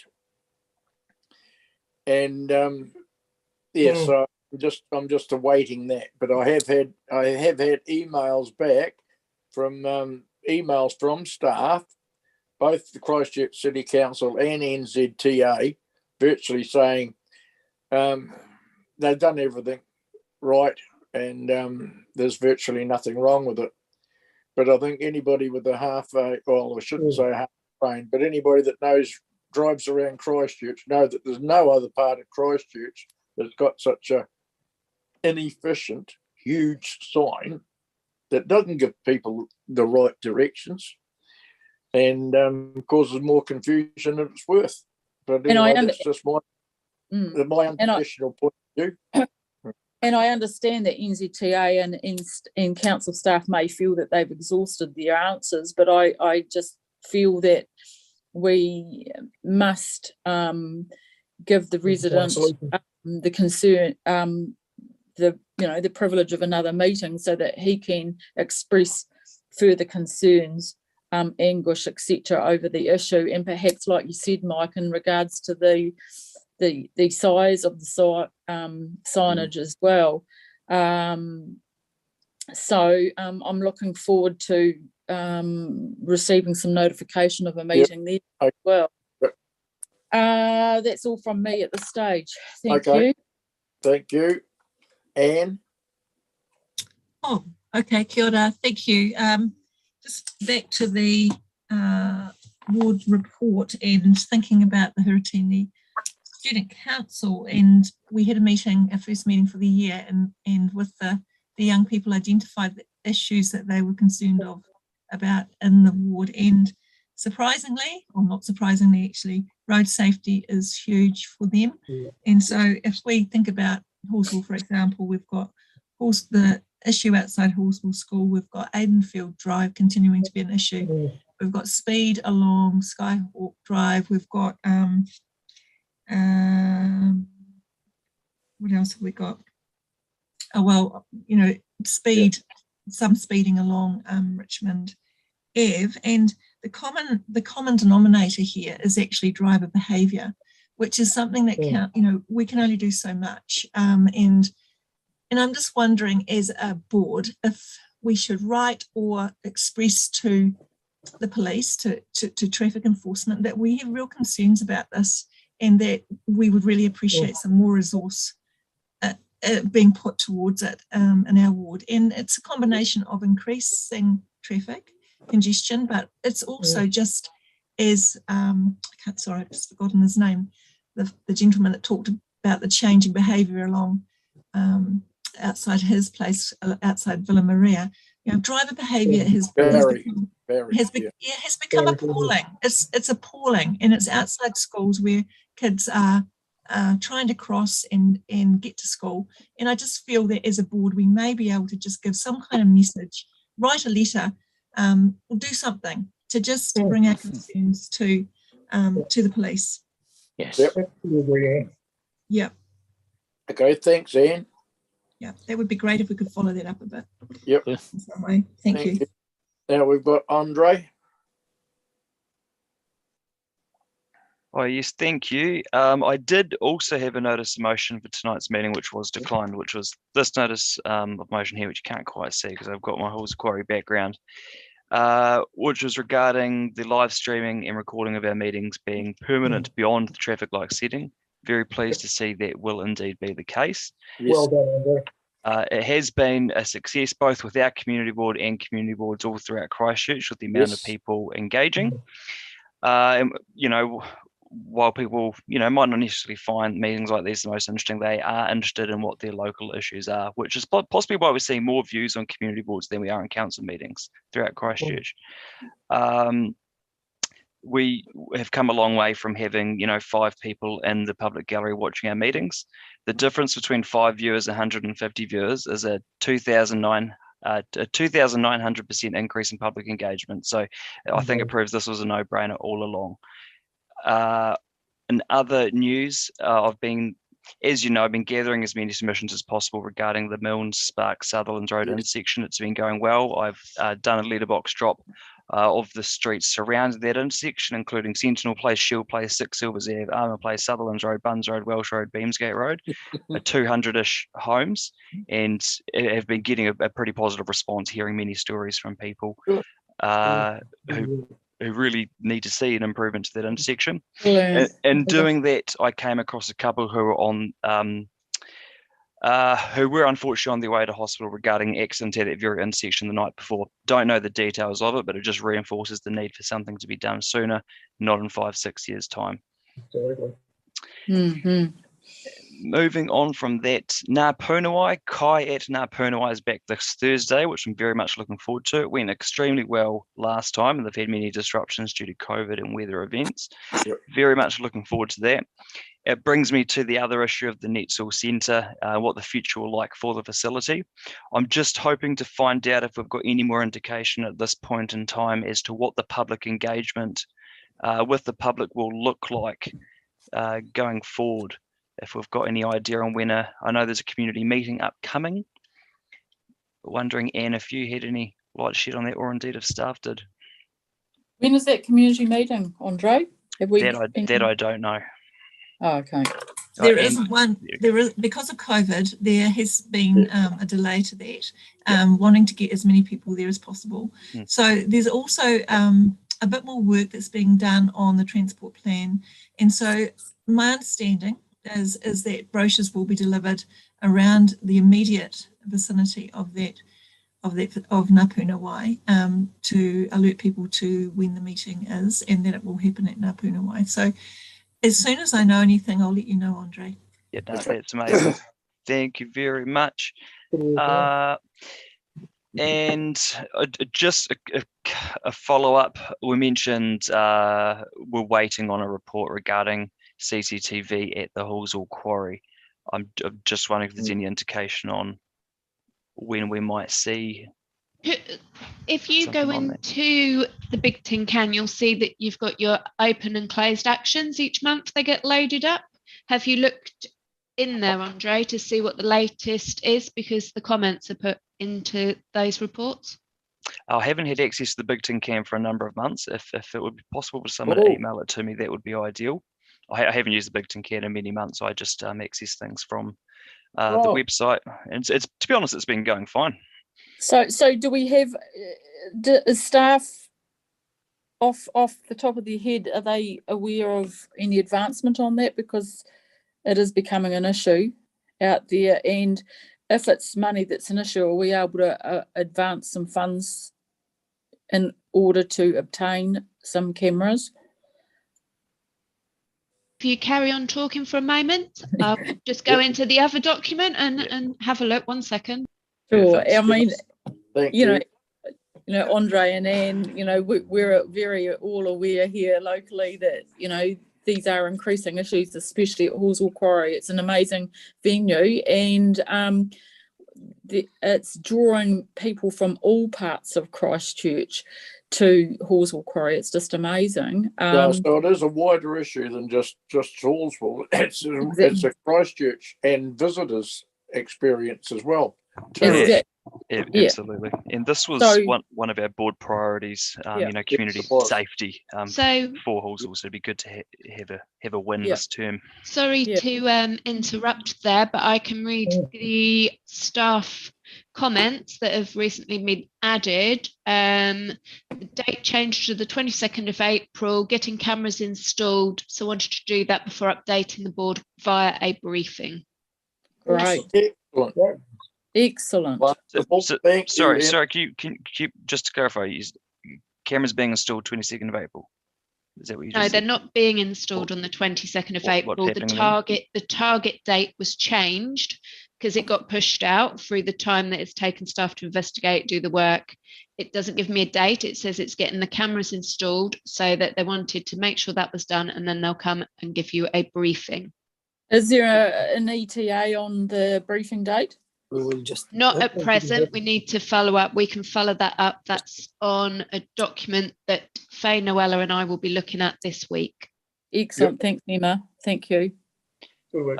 Sorry, just to clarify, that they said it's simply a matter of putting them in. It won't be coming to us before that or anything along those lines, just simply going and doing it. I've only able to give you those comments at the moment, Andre. They're only minimal comments that staff have put in, so I don't know the ins and outs at this moment. Cool. Yeah, I wonder if we're able to clarify that. Just not feeling particularly clear on the process going forward. But no, that sounds like positive news though. Yep.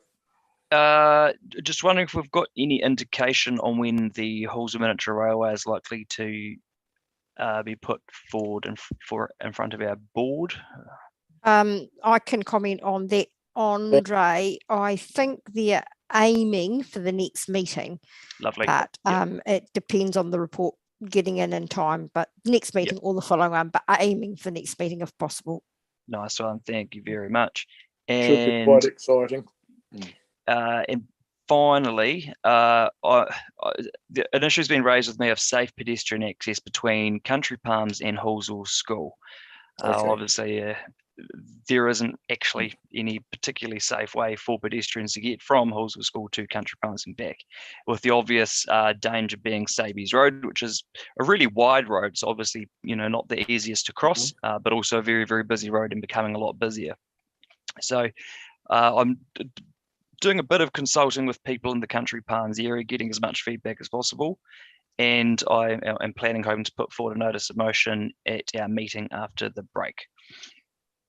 Good luck. Regarding that issue. Well, that's what I was going to say. So I'll that's have a why I conversation wanted offline with you about that. Yeah, please. Well, that's why I wanted to know why that notice of motion was declined. But Andre, I don't want to have to go through all this work for it to be declined. So. What was the? Am I allowed to ask what the notice of motion is? Only simply because, or along the lines, I'm just asking to see whether or not that may have been investigated before. So anything along the lines of pedestrian access between Hallsville School and Country Palms. Andre, I'm just, I was just about to tell you a lie, so I'll take that back. I was going to say, but I got my schools confused. I was going to say that I think that the school travel advisors are working with it, but that's Night Stream School. So, I mean, I think that's something that the school travel advisors could work on, though. And with Hallsville School. Yeah, well, I've got some Country Palms residents that are quite keen to speak to our board regarding that. I think a notice of motion would be a preferable process to the one that we had to go through at our meeting earlier this meeting. So I'll have a chat offline on that. That'd be great. More on that as it comes. Yep. That's all from me. Thank you very much. Have a great break. Thank you. Break? Who's having a break? I'll be working the entire weekend, but if everyone who does have a break, have a great one. Easter. Great. I've just got one issue that I wanted to bring up, and that was about the elected members information exchange. I did send out an email about the different sort of things that we can, if it's a request for service, that should be put through as a request for service. If it's information we wish to exchange with each other, then that's fine. But then if it gets down to motions of what we want, action points, then this is the place to do it. So, and then that can be sort of have the support of the board to go down that track. So Emma and Faye might want to give some enlightenment on that, but I did send that out for people to consider to make this process easy and understandable for everybody. But Mike, look, we won't go into the notice of motion stuff, but technically, if someone's got a practical resolution, it could go through as a notice of motion. This is exchanging information in a general sense, I think. I mean, we can put things through if you want to, but only a few things. Otherwise, we'd each have something going through every week. It would just clog everything up. We've been assured through the board chairs and staff forum that if we want it to have an agenda item or put a notice of motion, that it comes through through this elected members information exchange, and then it goes from there through the process. Who's assured you of that? It was what was talked about at our board chairs and staff forum. Yeah, but remember, the deputy chairs aren't there anymore, so I don't know what's being said there. Okay, well, I did send the minutes of it out to everybody, the minutes of our last board chairs and staff forum, so I've had done that, so you know what was discussed there, Helen. But anyway, since then, I've spoken to our staff and suggested that that's what we do. So you've got a bit of a... If I could clarify, sorry, Mike. Yes. If I can clarify, so it's not...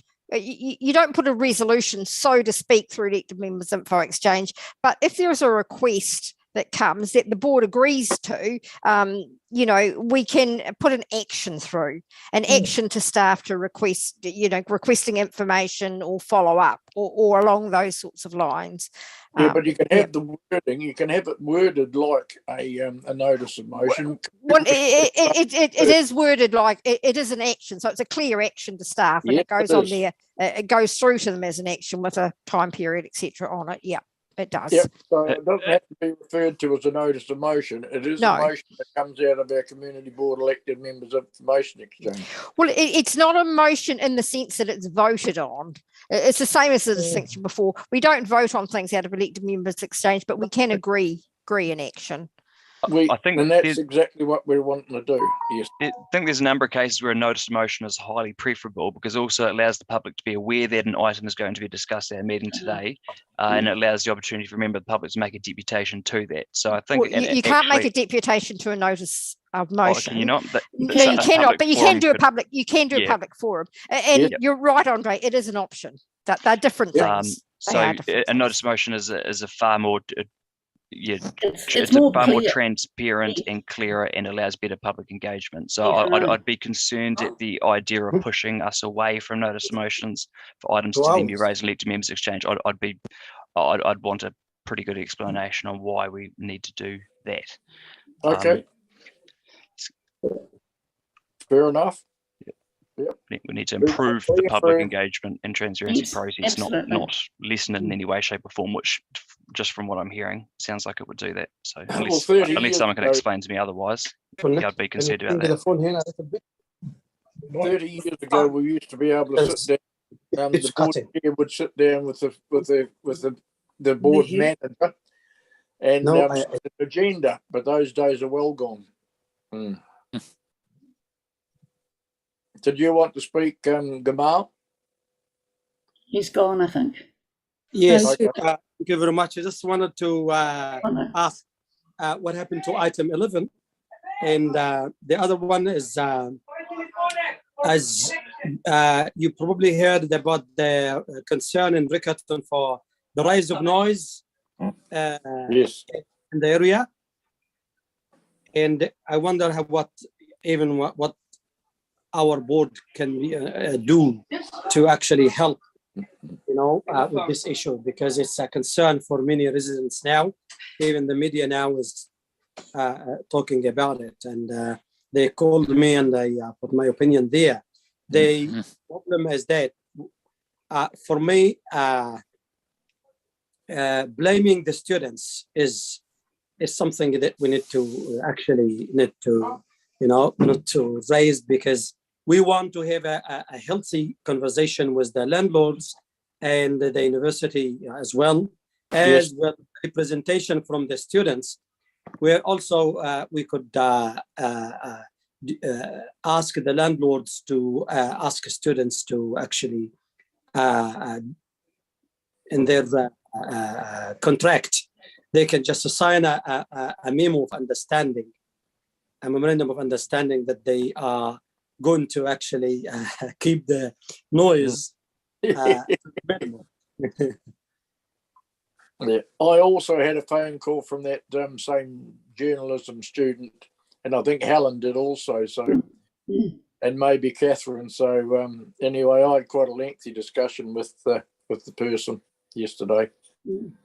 Can I say I'm going to have a discussion with the Vice Chancellor. What I think's happened is there's a new Vice Chancellor who's not sending out the letters and not following through. And I'd like to just gauge her view as to whether she wants to engage more with the students. Because if she does, we'll have to go back to a working party, I think, again. Okay.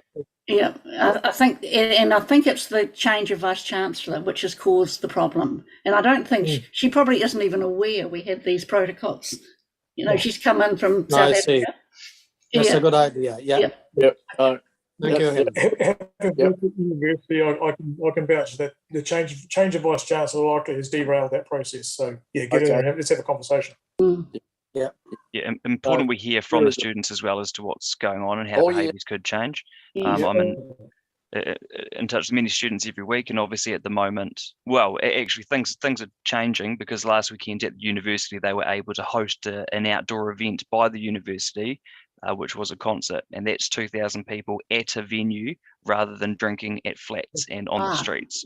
So of course I imagine there probably would have been less issues that time because they actually had somewhere to be. So as venues are opening up again, nightlife will come back. That gives students things to be doing at night that don't involve being at flats or on the streets while they're enjoying themselves. That's a good idea, Andre. Yeah, and really important we actually hear from students rather than thinking we know what they're up to and what's best. But I think we'll see the problem de-escalate quite a bit over these next few weeks, particularly if we move to the orange alert level, because students will be going back to the bars that they were prior to this outbreak. And in my media conversation with the media yesterday, I suggested that the students have a representative, a liaison representative with our community board and the Harewood Fenelton Waimari community board as well, so that we can, if students have got issues, they can come to us, and if we've got issues, we can go to them. So anyway, we just want to see how that works out. But I did suggest that that's another thing that we could have, is a student liaison with both those community boards. Absolutely. And the question is item 11. Sorry, I was eating and I didn't. It got passed. Yeah. Yep. Okay. All car pie, brother. Thank you. Can I just raise one last issue? Oh, well, can I have a chance? Because I've had my hand up too. So is Jimmy. I'm before you. You're before me. Yeah. Yeah.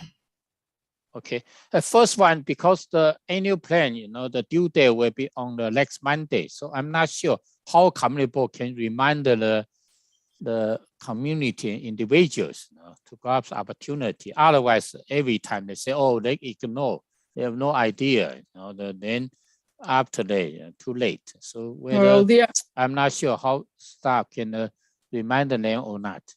Well, we do that, Jimmy. We do that to our communities and on the relevant community Facebook pages. Yes. But it means being repetitive in order to keep it out there. But the document itself, and this is where I find it's a really good question that you've asked. What I think people are struggling with is that there hasn't been, because of COVID, the drop-in sessions that we normally have, because with those drop-in sessions, it allows a two-way conversation to continue. Absolutely. And have it fully explained to them. Whereas looking online and opening up a document like this, it can be really overwhelming and complicated. So a lot of people get put off straight away. So it's just really important to highlight to people that whatever you feel is important, put it on there. But realising that it's tweaking the long-term plan. So whatever's in the long-term plan, that's all we can really talk about the draft annual plan. But really good question. I think, unfortunately, in this particular timing, it is the COVID. And that we haven't had that consultation that we used to have, Jimmy.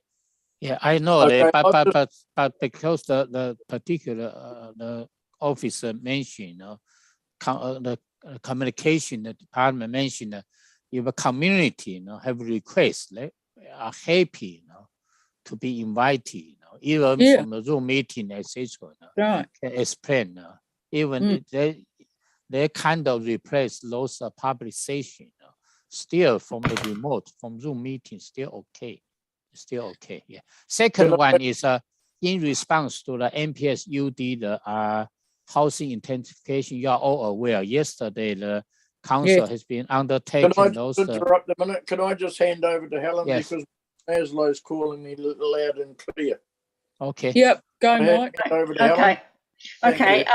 One thing or two things. First of all, Debbie raised this issue of Richmond Avenue and concerned residents. Yes. Do we just put on hold in the meantime writing to the CE? Is that the general feeling of the board? I mean, what's happened there? My understanding is that residents are in regular correspondence with the CE's office regarding this. But they're not getting answers. I think they aren't getting answers. Or the mayor. I mean, I think we could write to the mayor. But look, I'll leave that for saying next time. The one thing that's happened in our area, intensification is obviously a huge issue and people are quite angry. But the third issue, it's just a local issue, is Totra Street. We lodged a petition about a year ago and it seems to have got lost. So Faye or Emma, have you got any updates? Yes, on that? No, Helen, there's been no petition lodged. Nothing's come to the board, at least in terms of petition. Well, I can't find it. It's Matthew Pratt. He would have it. No, spoken to Matt. He has not seen it. Hasn't seen it. No. So I'm sure I lodged it at the time at the board meeting. So I guess will they have to lodge it again and get and ask for a special action on it, because it was lodged about a year ago. And so Matthew hasn't got it. No. Okay. So I've done a search, Helen, in the council records. I can't find. You can't find it at all. No, I can't. Okay. So I mean, it doesn't mean that the matter can't be raised, and you could raise it. Well, I'll actually get them. I'll get them to send me the actual petition again. So I'll say it's just been misplaced and ask for urgency on it. It's just a parking study, isn't it? Parking review, yeah. Yeah, of a small area. It's just parking restrictions again, really. It's quite a small issue. Okay, thank you. Thank you, Helen. I'm back. I think, if I can just interject, I think, Jimmy, you were asking before Mike tended to Maslow's hierarchy of needs. Jimmy, you mentioned about the consultation that's come out yesterday. Yeah. So I just want to let you know that we I had a discussion with Faye this afternoon, and so we've penciled in. Is it the 1st of May Faye? Second, Debbie. 2nd of May. So we're just working on a time for our submissions committee to work on that. Yep. Okay, let's go. Yeah, we're due on date to will that. be 13th of May. Yeah, let's go. Yep. Yeah. Yep. But based on the council, the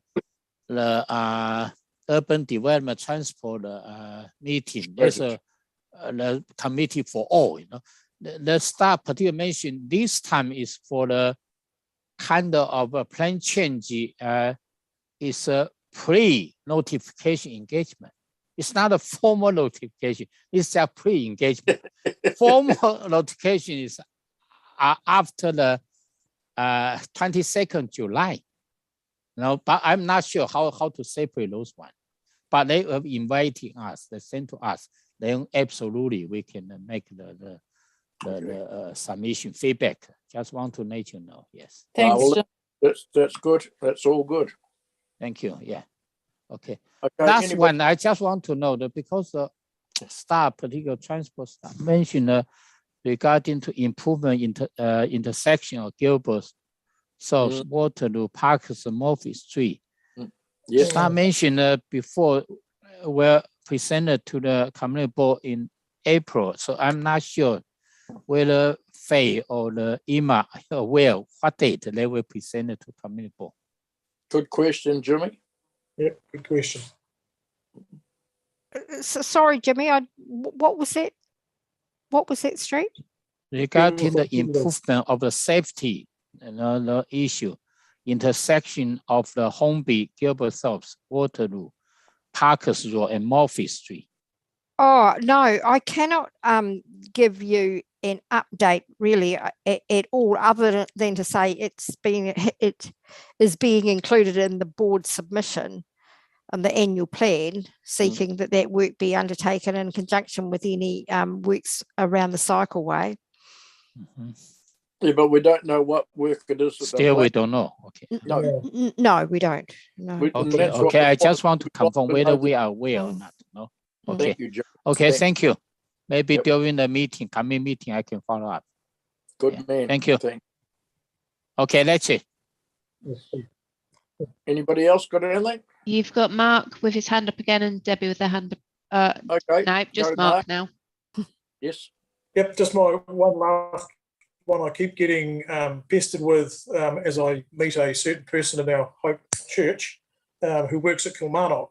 And we just need to get some update around what the plans are around Lodestone and the safe pedestrian crossing for the Kilmarnock people. Yes. I think that it's being looked at now, Mark, in conjunction with the speed review that they're looking. So they're doing speed surveys at the moment, or have done maybe around the speeds in Wigram Skies after the speed review. And I understand that they're looking at that Kilmarnock Enterprises issue as part of that.